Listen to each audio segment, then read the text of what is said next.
Assalamualaikum warahmatullahi wabarakatuh. Bismillahirrahmanirrahim. Alhamdulillahirabbil alamin. Wassalatu wassalamu ala asrofil anbiya'i wal mursalin. Sayyidina wa habibina wa syafi'ina wa maulana Muhammadin wa ala alihi wa sahbihi ajma'in amma ba'du.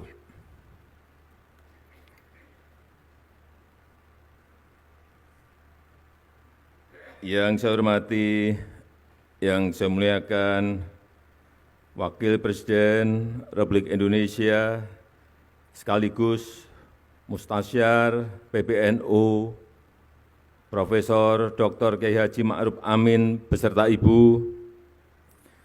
Yang saya hormati, yang saya muliakan Rais Am, Pengurus Besar Nahdlatul Ulama, Bapak Kiai Haji Miftahul Ahyar beserta seluruh jajaran Syuriah. Yang saya hormati, yang saya muliakan Ketua Umum PBNU Profesor Dr. Kiai Haji Said Agil Siroj beserta seluruh jajaran Tanfizyah. Yang saya hormati Ketua dan Pimpinan Lembaga-Lembaga Negara, yang saya hormati Wakil Presiden Republik Indonesia ke-10 dan ke-12, Bapak Dr. Andes Yusuf Kalla,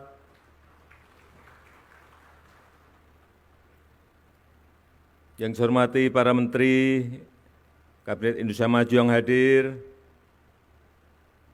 seluruh jajaran Mustasyar PBNU, yang saya muliakan para kiai, para masyayikh, para alim ulama, Gubernur Provinsi Lampung, beserta seluruh Bupati dan Wali Kota yang hadir, yang saya hormati seluruh jajaran pengurus wilayah, pengurus cabang, sampai pengurus ranting NU dari seluruh tanah air, beserta muktamar, hadirin dan undangan yang berbahagia.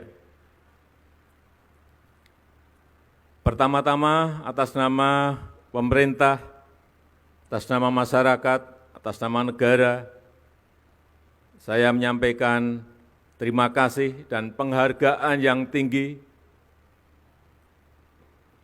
kepada Nahdlatul Ulama yang telah membantu pemerintah dalam menenangkan umat, menenangkan masyarakat dalam masa pandemi ini. Yang kedua juga terima kasih untuk Nahdlatul Ulama yang juga telah mengajak masyarakat untuk mentaati protokol kesehatan dan mengajak masyarakat untuk berbondong-bondong ikut dalam program vaksinasi. Ini saya rasakan betul betapa ajakan para kiai, ajakan para ulama betul-betul berdampak pada meningkatnya keinginan masyarakat untuk ikut vaksinasi. Pada awal-awal program vaksinasi, begitu keluar yang namanya vaksin AstraZeneca, banyak daerah yang tidak mau mengambil. Padahal saat itu stok yang banyak adalah AstraZeneca. Tetapi begitu saat itu ada telepon dari para kiai dari Jawa Timur, Pak Presiden, silahkan semuanya vaksin dikirim ke Jawa Timur, kami terima. Besoknya saya ke Jawa Timur, betul, para kiai berkumpul dan benar-benar semuanya mau menerima vaksin itu Setelah itu, semua daerah satu persatu mau. Inilah pengaruh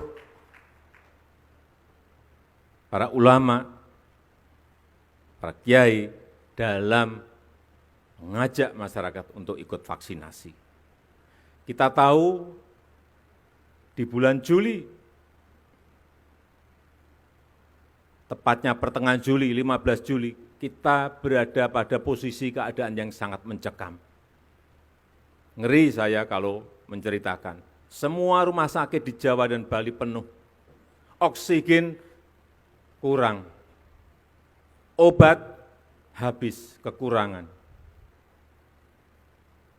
Kasus harian saat itu 56.000.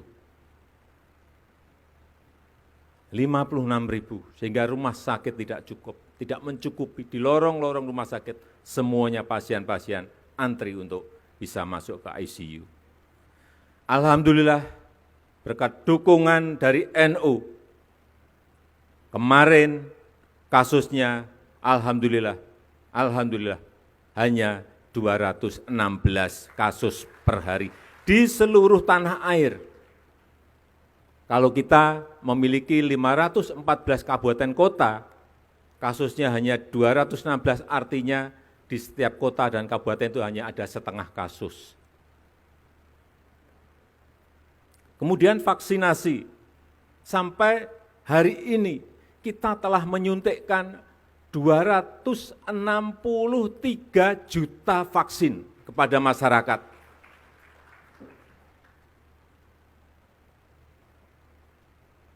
Bapak Kiai bisa membayangkan menyuntikkan kepada 263 juta kali suntikan.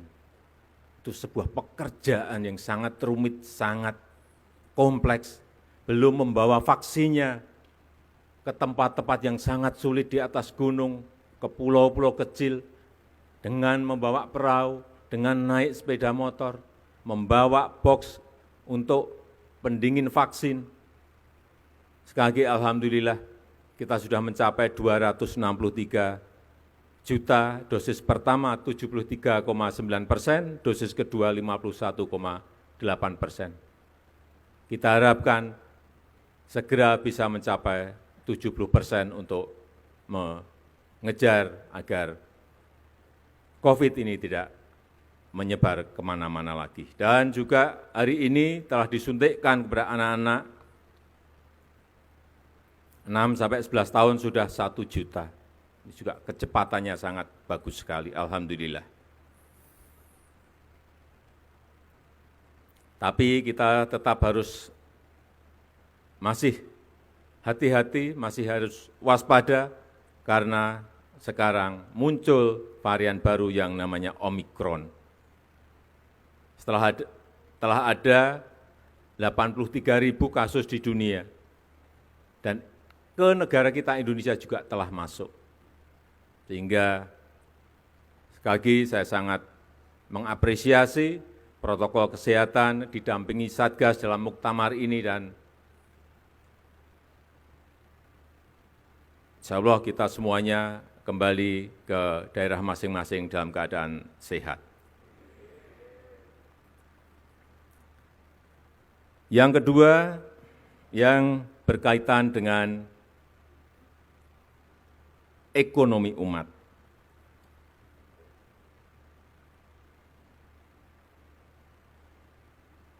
Kita tahu banyak yang disampaikan mengenai masalah pemerataan, seperti tadi juga Bapak Ketua Umum PBNU juga menyampaikan.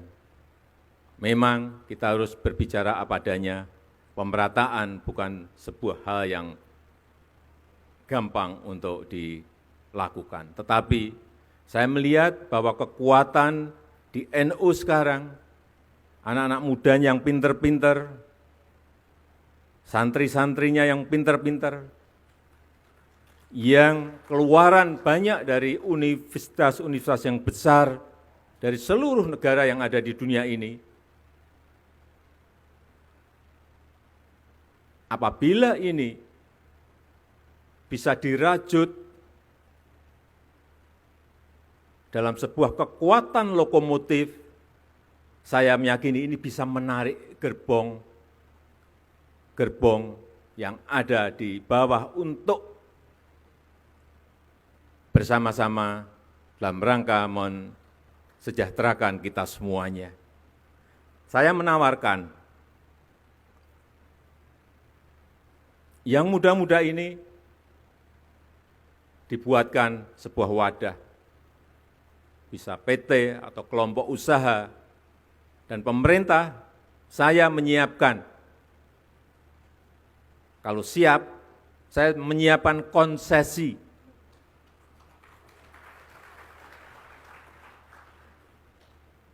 Baik itu yang namanya konsesi, terserah mau dipakai untuk lahan pertanian, silahkan. Saya juga ingin menyiapkan konsesi minerba.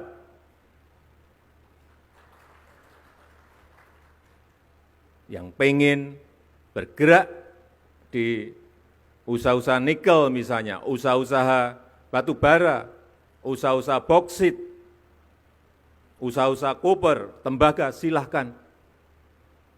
Tetapi sekali lagi, ini dalam sebuah kelompok usaha besar, sehingga nanti bisa menggeret, mengajak gerbong-gerbong yang lain untuk ikut menikmati. Ini memerlukan sebuah kerja besar, tetapi saya melihat potensi di Nahdlatul Ulama itu ada, tinggal merajutnya. Yang berkaitan dengan teknologi, saya melihat juga yang pinter-pinter urusan teknologi ini sangat banyak sekali di NU. Doktor-doktornya banyak sekali yang muda-muda, santri-santri yang dokter banyak sekali.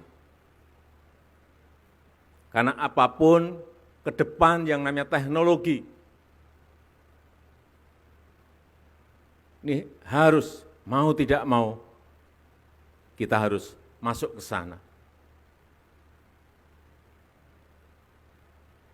Karena kita ingin teknologi ini maslahat bagi umat, maslahat bagi masyarakat, maslahat bagi rakyat. Jangan sampai ini malah merusak, membuat hal-hal yang negatif bagi rakyat kita. 5 tahun yang lalu, saya ingat betul, saya ketemu dengan pemiliknya Facebook, yang namanya Mark Zuckerberg. Saya diajak saat itu main pingpong, tapi tidak ada bola pingpongnya, tidak ada meja pingpongnya. Maka kacamata, Oculus, kemudian main bersama. Sama kayak main pingpong persis 100%. Tak, tok, tak, tok, tak. Keringetan juga. Dan dia membisikkan kepada saya, Presiden Jokowi, ini baru awal. Nantinya semuanya akan virtual, semuanya akan muncul yang namanya metaverse.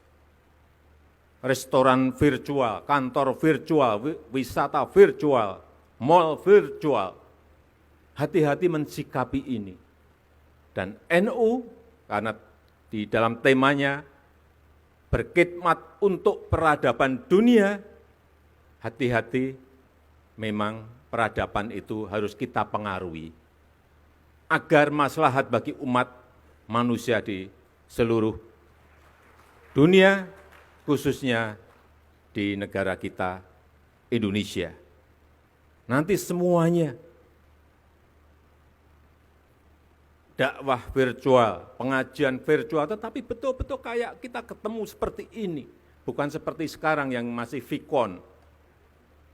Bukan. Metaverse akan merubah.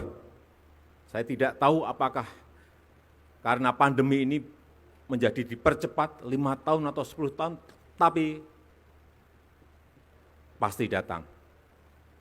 Oleh sebab itu kita semuanya harus siap dan kita bersama-sama NU untuk peradaban dunia dan Indonesia sekarang juga memimpin G20, menjadi keketuaan G20, juga ingin mempengaruhi kebijakan-kebijakan dunia yang berpihak pada negara-negara miskin, kepada negara-negara berkembang, kepada negara-negara kecil, kepada negara-negara kepulauan dalam segala hal, utamanya dalam hal digitalisasi, perubahan iklim, dan ekonomi hijau.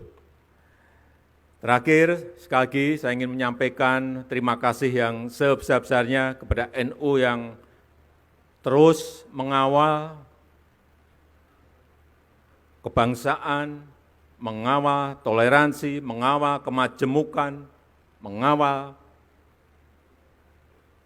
Pancasila, mengawal Undang-Undang Dasar 1945, mengawal kebinekaan kita, mengawal NKRI, dan